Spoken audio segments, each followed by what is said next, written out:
وہ نوجوان کیا کہتا ہے؟ یا نبی اللہ کی بارگاہ میں دعا کریں رب اپنی محبت کا ایک ذرہ ایک قطرہ مجھے عطا کر دے۔ جناب عیسیٰ روح اللہ نے فرمایا او جوان تو اللہ کی محبت کے ایک قطرے کو برداشت کرنے کی طاقت نہیں رکھتا ہے، سبحان اللہ، یعنی اس کی محبت کا ایک قطرہ تیری برداشت سے باہر۔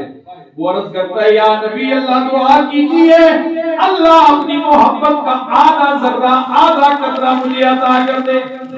جناب عیسیٰ روح اللہ نے ہاتھ اٹھائے اللہ کی بارگاہ میں دعا کی، اے پروردگار اس جوان کو اپنی محبت کا آدھا ذرہ آدھا قطرہ عطا کر دے۔ آپ نے دعا کی، آپ آگے چلے گئے، وقت گزرتا گیا، مہینے سال میں بدل گئے۔ جناب عیسیٰ روح اللہ سال دو سال کے بعد پھر اسی راستے سے آئے۔ آپ نے دیکھا ایک آدمی ٹیلے پہ کھڑا ہے، کپڑے پھٹ کے چیتھڑے بن چکے ہیں، بال پراگندہ ہے، آسمان کو ٹکٹکی باندھ کے دیکھ رہا ہے، ٹکٹکی باندھ آسمان کی طرف ہے جیسے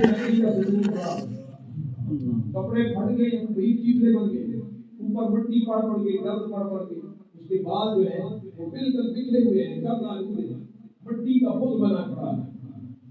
جناب عیسیٰ روح اللہ اس کے پاس آئے، لوگوں سے پوچھا او لوگوں بتاؤ یہ جوان کون ہے؟ جانتے تو تھے لیکن لوگوں کو بتانا مقصود ہے۔ لوگوں نے عرض کی یا نبی اللہ یہ وہ جوان ہے جس نے اللہ کی محبت کا آدھا ذرہ طلب کیا تھا، جس کے لیے آپ نے آدھے ذرے آدھے قطرے کی دعا مانگی تھی۔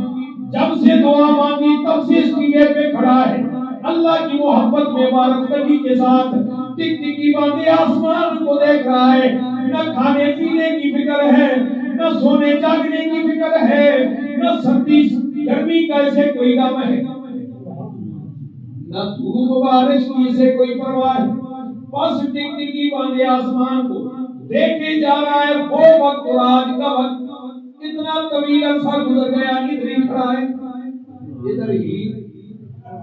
جناب عیسیٰ روح اللہ نے فرمایا لوگوں سنو، رب کے عزت و جلال کی قسم ہے اس کا اللہ کی محبت میں یہ عالم ہے، اگر اسے آنے سے چیر کے دو ٹکڑے بھی کر دو گے اسے خبر تک نہیں ہوگی۔